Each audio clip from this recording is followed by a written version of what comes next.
Hey, what's up, everybody? Rob Marzullo here, Ram Studio Comics, and today I want to show you some techniques for quick reads. So it's going to be, based around thumbnails, which are important to study and practice for your scenes and things. And obviously, I'm using Manga Studio here. I've had a lot of people, request me to do more Manga Studio stuff, so here I am. So essentially, the thing I want to show you here is when you're forming a scene and you need to think about quick reads. All right, so that's really the main focal point of this video. I'll show you a couple things, but the thing is like, all right, say we've got a scene here, and let's think of something like a couple people are carrying on a conversation, and one of them says something shocking to the other one reacts. Because of that, we don't really want to put the one that reacts poorly maybe here or to the over the shoulder view. We'll do the one that reacts poorly to the discussion over here, and we'll have them kind of look shocked. And let's see, so what would you do if you were shocked? You would have maybe your arms out, kind of in disbelief. Maybe your hand expression is kind of wide open.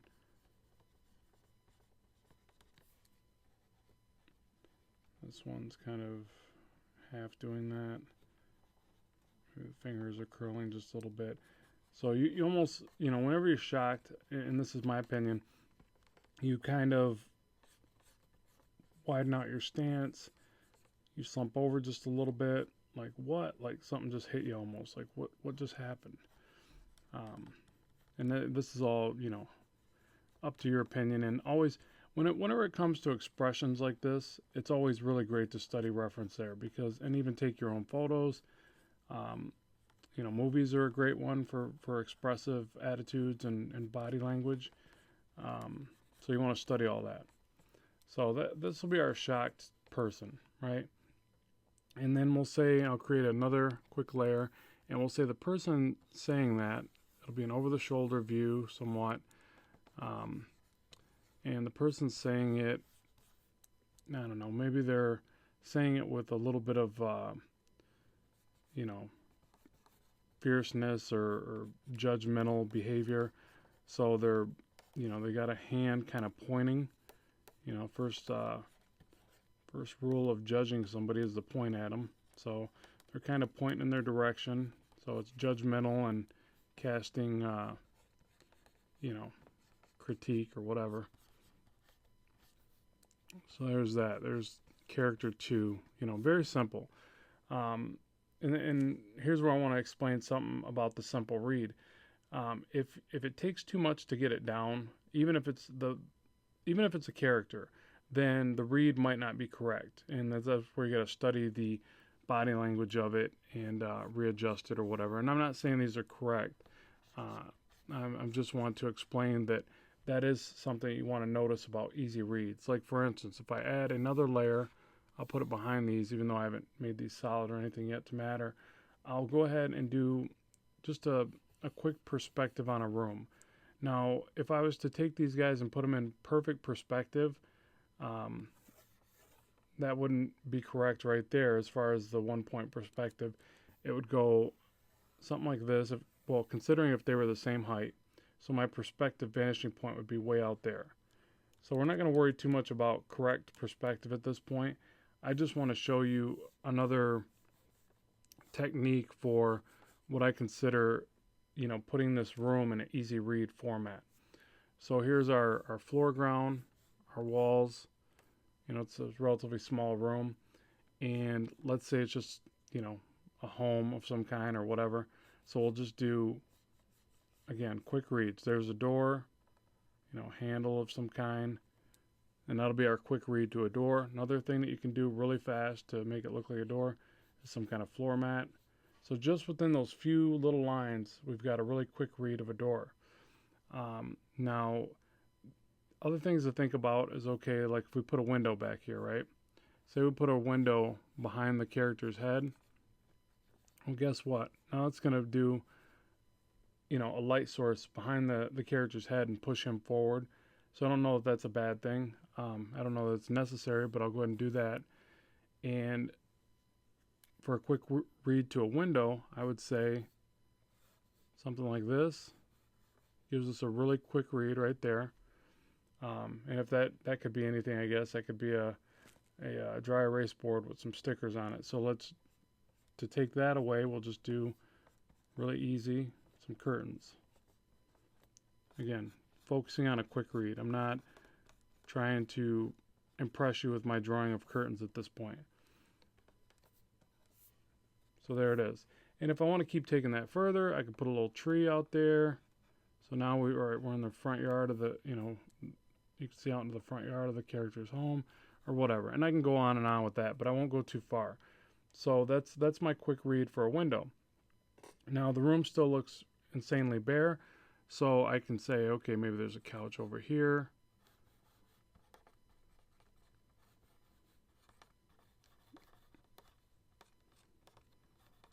Again, not trying to be overly impressive with my ability to draw a couch. So there's my quick read of a couch. And if you start forming the scene this way, it allows you to not think too much about details at this stage, because you really shouldn't. At this point, it should be all about placement and, if this works, what's really necessary in the scene. Maybe one of those standing lamps, something like that. Put one of those there, maybe a table in front of the couch there. And again, I could probably use that table to push this character forward.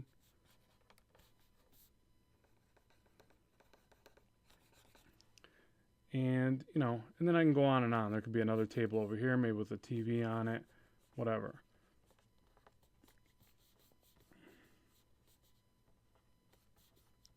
So you got to be really careful now when drawing TVs. They're actually harder to draw.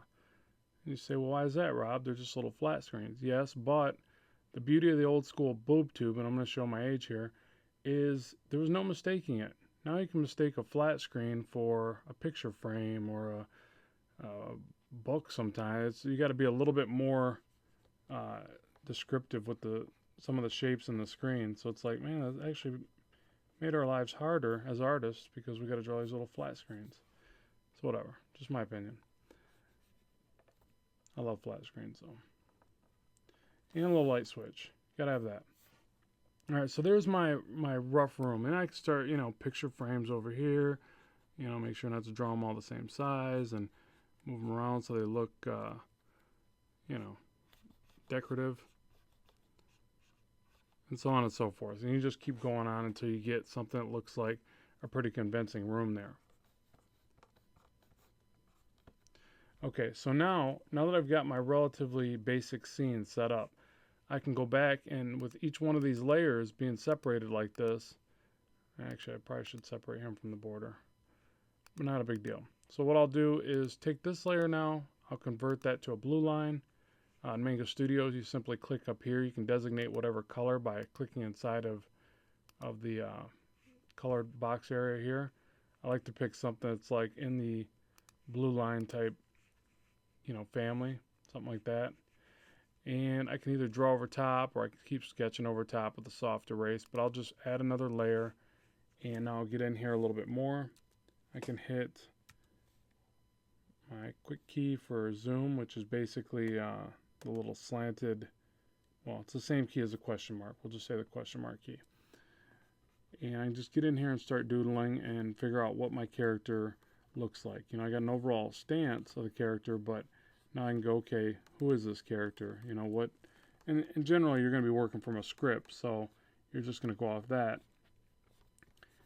And another thing I like to do when I've got it all scribbly mode like this is I'll take the background. Let me label that real quick.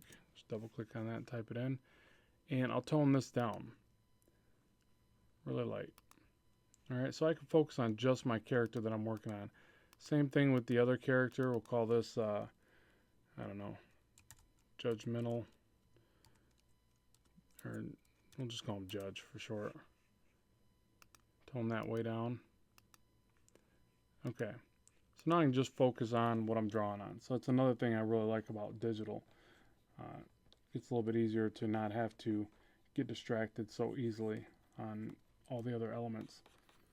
So I can get in here, say, okay, what's this person wearing? Maybe we got a kind of a t-shirt thing going on. This.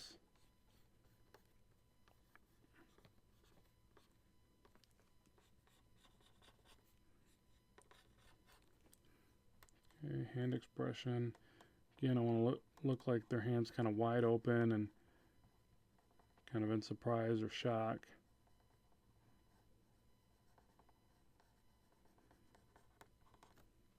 Like, what have I done?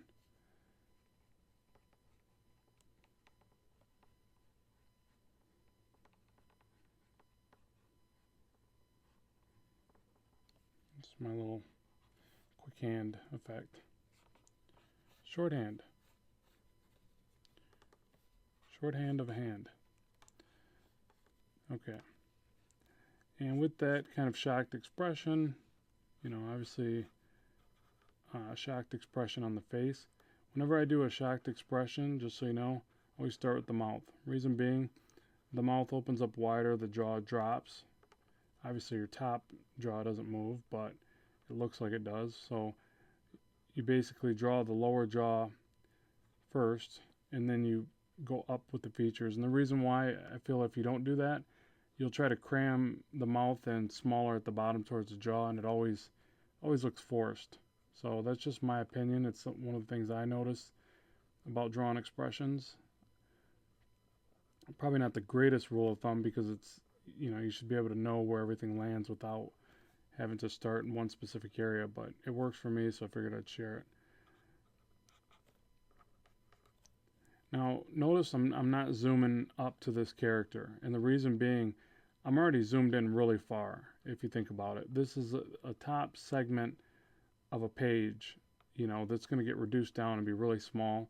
So I need to not zoom in any further than this right here and figure out a way to bring out this artwork with my shadows and my design just right. If I have to zoom in to do that, then I'm wasting my time. I'm going to end up adding all these little details that are going to get reduced down, and they're just going to squish together. So just something important to think about when you're working digital, because it's real easy to go, man, I'm going to zoom in back here and make this door look really cool. Well, there's probably not a point to that. You got to think about the end result. Now, if the end result is going to be some high def illustration and people can really appreciate that, and maybe it's going to get printed, zoomed up on a wall or something, or enlarged really large, then you could maybe think about that. But for this particular type of work, you just don't need to waste the time.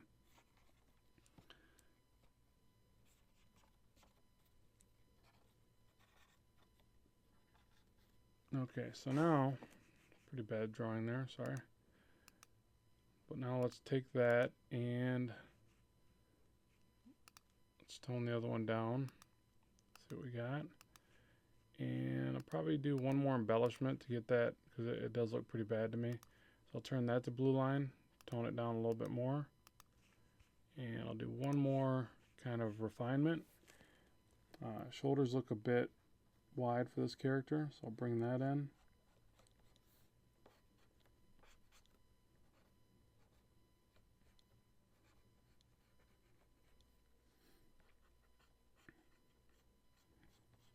I'm always editing my work, right to the very end.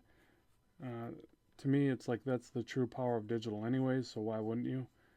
You can oftentimes even go back to something that you thought was really cool as far as the concept, but then, after looking at it over and over again, it ended up looking pretty weak in some area. Well, then go back and change it. It's not like having an original stuck in your portfolio, and then even that, you should just redraw it when you get better. If a concept's that good, you should always rework it and come up with something better of that version, because concepts are, they're tricky to come up with sometimes. So if you got a really good one and it's good, but maybe it was held back by, limitations in your artwork at the time, I definitely recommend going back and revisiting that concept and showing what you can really do at a later date, because I think it helps you grow as an artist immensely. So I'm going to lower the eyes a bit. Eyes look a little bit too high. Okay, so let me explain something about a quick read as I'm doing this. Eyes and facial features are very important to be able to do a quick read. So since this is pretty far back and it's going to get reduced, I'm going to focus on drawing a very big outline and, big whites of the eyes, I guess. And then just a dot for the eyes.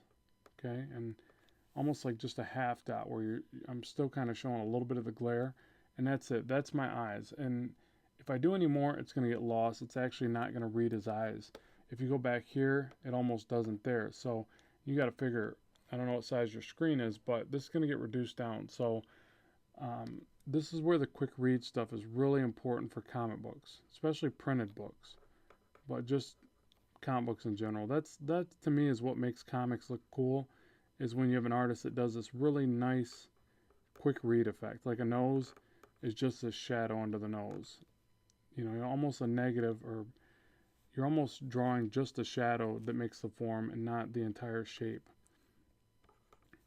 Alright, so the mouth for a quick read there. This is the underlying part of the lip. Just the teeth, and then the shadow of the mouth. Almost entirely filled in, maybe even entirely filled in. And then the lower shadow of the lip. And that's a mouth. Not the greatest, but just, again, a quick read. Now, the hair from this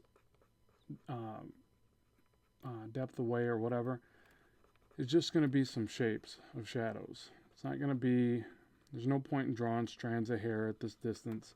You wouldn't see that. You would just see the way the hair bulks up and creates the shadows. So that's what I'm going to draw. I'm just kind of blocking it in. I do a line every now and then to picture where the flow of the hair is going, but the rest are just, the bulky part of the shadows.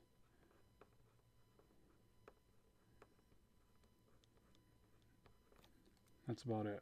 Just really quick and easy. Nothing, it shouldn't take long. That's the other thing.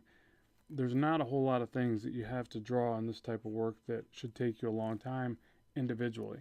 And if it does, then you might need to rethink that, because how are you possibly going to get a book out per month if, all these elements take you a long time to draw? So, a big part of this stuff is speed.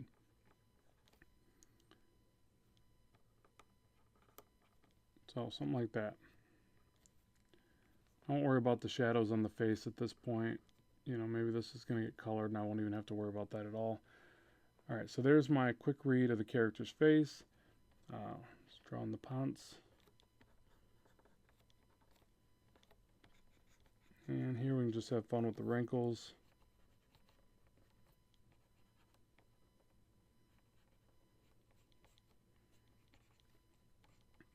And remember, when drawing clothing, not to trace the anatomy. That's a big one. It's hard to break for a lot of artists, myself included. You're so accustomed to trying to draw muscles and things like that that you start drawing the muscles inside everything, like your person wearing clothes, like you're just gonna see their muscles through it. The only person that you're gonna draw is probably gonna have that going on is like the Hulk or somebody, and so you just got to keep that in mind and draw your regular people regular.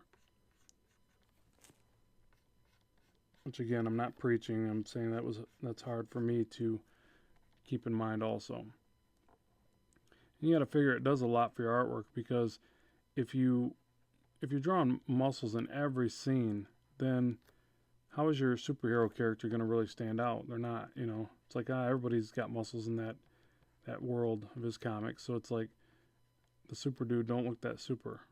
Sorry for the bad English there, but you get what I'm saying. So you got to basically pick your battles when it comes to that. That's why I don't think that every person in a comic book should be ultra beautiful, because then there's no way to point at the beautiful, female protagonist or whatever antagonist in the book, and go, man, look, she's beautiful in the scene. You can't say that, because every one of your drawings are per se beautiful in that book. So she doesn't stand out. Just my opinion, though. Take it as you will. All right. So there's a dude all freaked out, and yeah, I don't know why, but there it is. And then obviously the other thing that makes designs like this look a little bit better and it's quick to do is instead of having all this light texturing to them, if one of the the shirt's darker or the jeans are darker, we'll say the jeans are darker, then you basically just fill it in. Now the way the scene's set up, it's going to look like the light source is coming from behind them. So I'll just real quickly shade some of this character in. And stuff like this makes your drawing jump off the page better anyways. So it's just good to do.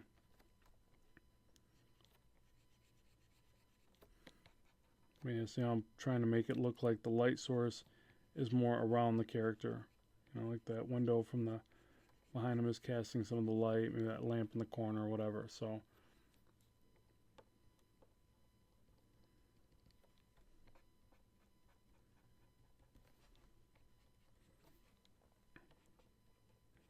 all right. And that's your rendering. That's when you've got your character down and you want to add some stuff to it. Maybe there's a design on his t-shirt, whatever. You could do like a, I don't know. Nothing's coming to mind right now. Oh, wait a second. I know what I can put on here.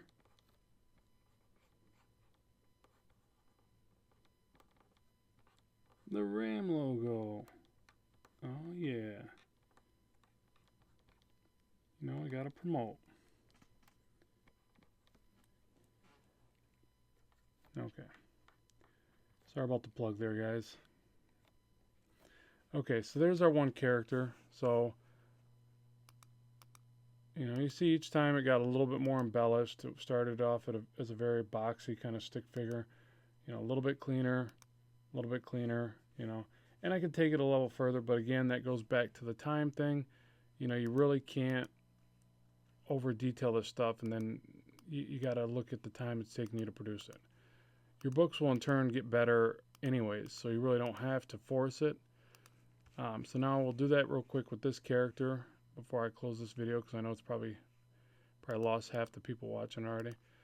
All right, so this one, let's see, character. Let's just do it as a little bit older, maybe a dad or something, or a mean old dude. So he's being judgmental, mouth slightly open, like he's just finished saying something or saying something.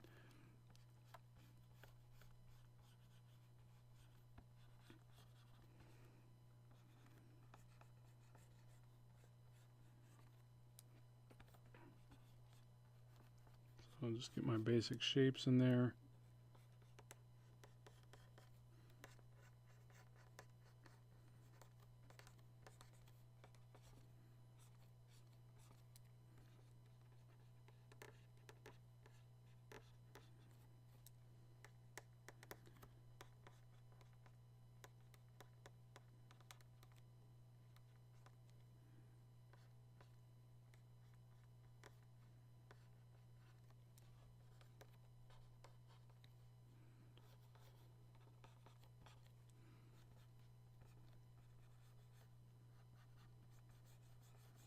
Like collared shirt or something.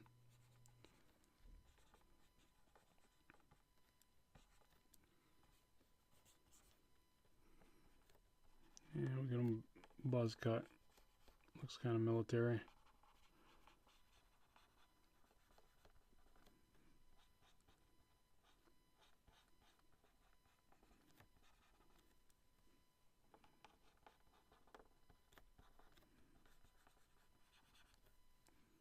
Alright, so there's my rough of it, Shoulders are probably a little too broad unless he's an old, I don't know, I guess he's a military dude. He could still be, maybe that's what it is. Maybe he's the judgmental dad that, the kid should be enlisting instead of out hanging with his friends or something. Who knows?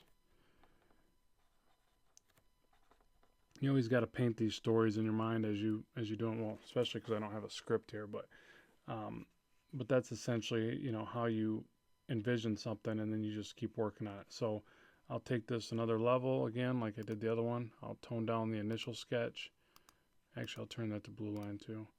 I don't know why, I just love working over blue line. Something is feels very nostalgic. And then I'll take the other character right off because we don't need him now. Or I'll just turn him down in opacity really light so I can focus on refining this one. So I'll add one more layer over top and try to clean this up a bit more. Now this one is a bit closer, and really in the scene it's going to be a bit of the detail work because it's closer and larger where you can add a little bit more. So I'll zoom in just a touch more. One of the things to keep in mind when the elements of the scene are closer like this, you want to get a little bit more into your line weight. So essentially, you know, more into your shadows, your heavier line work.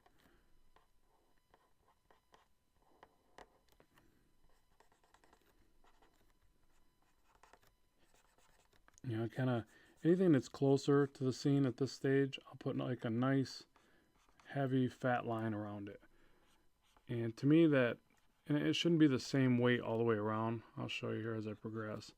And I really think about this more as I get to the inking stage, but it really helps push certain things in the scene forward and certain things backwards.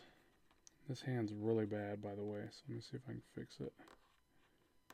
Hands suck. I don't care how many times you draw them, you will always be trying to get better at hands. I love,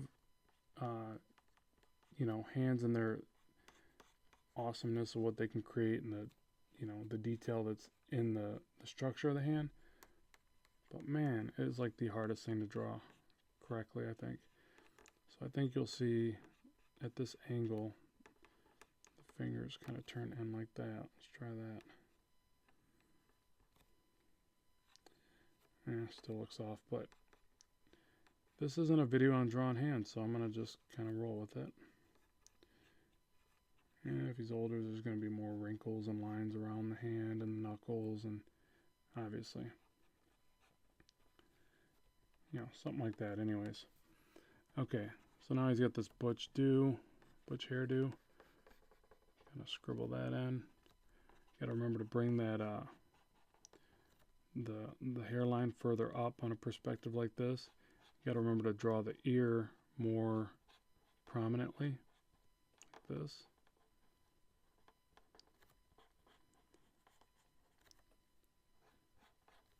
This is always a tricky thing to draw, this particular angle.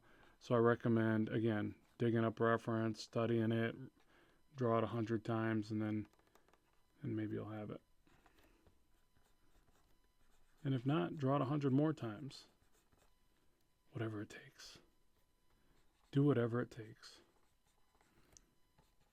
And clothing's always fun. I like reference for that too. Because if not, I always seem to make it just look a little too flat.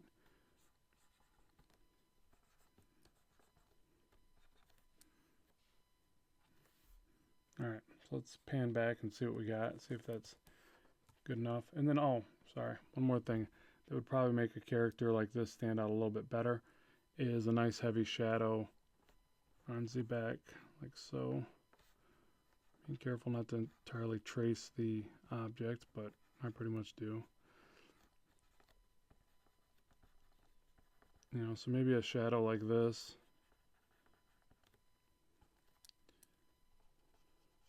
And if you don't want to fill this all in, just put the little X's. I'm really just filling this in because I'm trying to show off for you, you people, the fans. I don't know if you guys are really fans, but subscribers, whatever is socially correct to say. But yeah, you really could just do the X's. I mean, if I'm going to ink it, I definitely really don't fill it in like this. Unless it's a scene I'm still kind of wondering about the overall look, then I'll still fill it in because I'm actually trying to give myself a visual representation of what it's going to look like filled in or inked. But if I'm confident with the scene, I just put the little X's and move forward.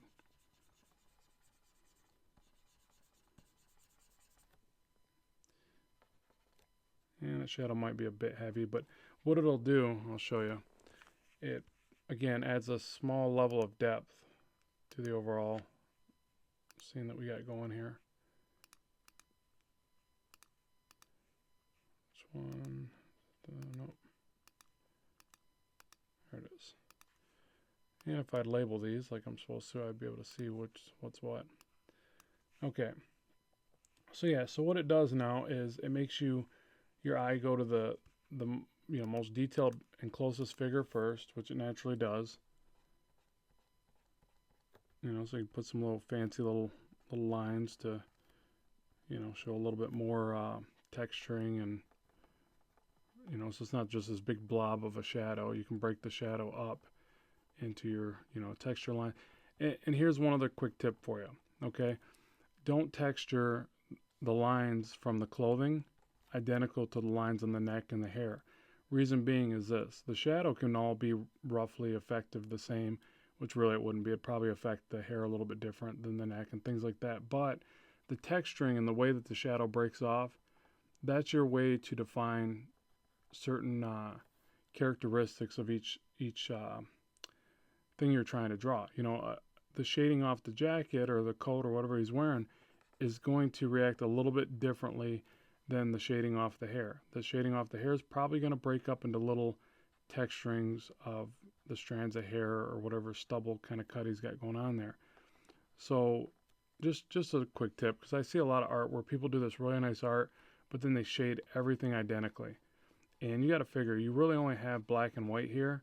So your way to show that something's different is the way that it's shaded, the way that the line work reacts off the object. So if it's something specular, it's going to have these really kind of, swooping kind of lines coming off them like that. If it's something that's rough in texture, maybe a little bit of stippling, So at any rate, you'll start noticing it the more you look at your black and white line art, or maybe you already know that, and I'm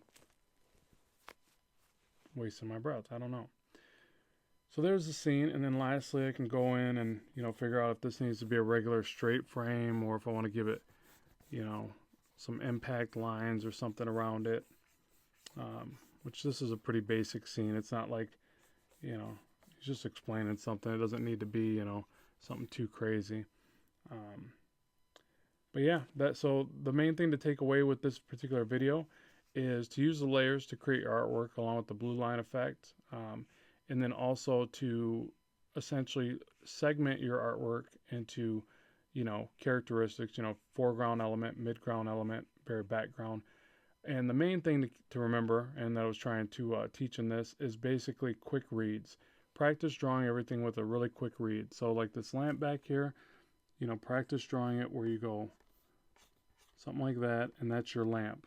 And just the more you do that, the quicker your scenes will form, and then you'd spend more time on the elements that require detail, not detailing every single little thing in the scene. So hopefully this has been helpful and informative to you. If it has, please like, subscribe, share. It helps me progress this channel. Please check out my other channel at Ram Studio Comics. It is currently a paid channel, but if you don't mind, I'll try to make that worth it and beneficial to you. And there'll be a lot more in-depth tutorials on comic book illustration and things like this, and storytelling in general. So thanks very much for watching. We'll talk to you soon. Keep drawing, keep having fun.